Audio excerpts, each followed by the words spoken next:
The German philosopher Friedrich Nietzsche has remarked about the British politics as a country ruled by shopkeepers. It is become sort of analogous to India. India is ruled by merchants. Now they are no ordinary merchants. They have experience of more than 1,000 years. They are caste-based merchants of the Vaishya class, comprising of Banias and Marwadis. About 50 years back, when I used to roam the streets of my city, I used to hear loud shoutings of prices and goods. These were on telephone. In those days, the trunk lines were not good enough. People had to shout to be heard on the other side. So these Gujarati Banias or Gujarati Marwadis, which are their caste names, used to shout at the top of their voice. It was difficult for us to understand. Then we also pick up a few words and we understand that they are talking about goods being transferred to Bombay or Calcutta or whatever city. These talks were between the same caste people or maybe even relatives. That is why the Gujarati language. Well, there has this network in those days, and they have made better this network through the modern technology. Now, what is the difference between ordinary merchants and these caste-based merchants? They had a sort of honesty. They knew they were the trading people of India for centuries, and to keep it that way and to gain confidence of the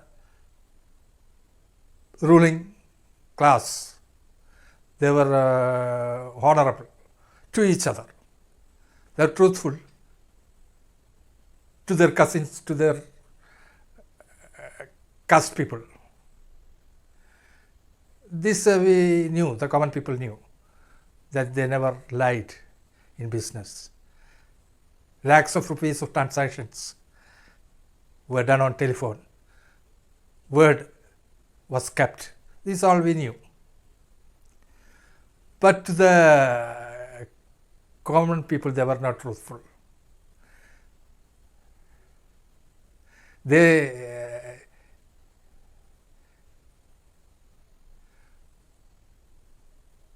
made much money from these people. They hoarded, they cheated, and their wealth was dependent on it. Now that is the truth. So this was the Indian merchant class who came to power recently. Very shallow people. They had nothing, no ideology.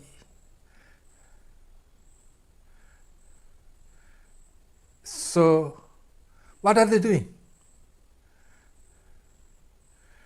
They came into government, they became judges, governors, ministers, and they were very, very treacherous in their governance. They never showed what they aimed. They did things in a dubious way. If they came with a law, it was not for a purpose which they told. It was for some other purpose. If they came up with an action, it was for some other purpose other than the published. Now you look for the demonetization of Indian currency. It gave the people a lot of trouble, lot of hardships. Even hundreds of people died in the queue in front of banks, tellers, etc. But they didn't bother. They didn't mind. They had some ulterior motive. What they said was they want to take out the black money. They want to extinguish the black money. Did they do it? No. So what was the aim, real aim? They want to change the base of the monetary establishment or the banking, etc. So that is how they went on for this recent 8 or 10 years. The people now are accustomed to it, accustomed to hardships, accustomed to shallow words. We are accustomed. Now, who should really be ruling a country? For that, I go to the book written by Plato, which is called Republics. In the book, he has recommended a class of people who have no families or who are aesthetically clean and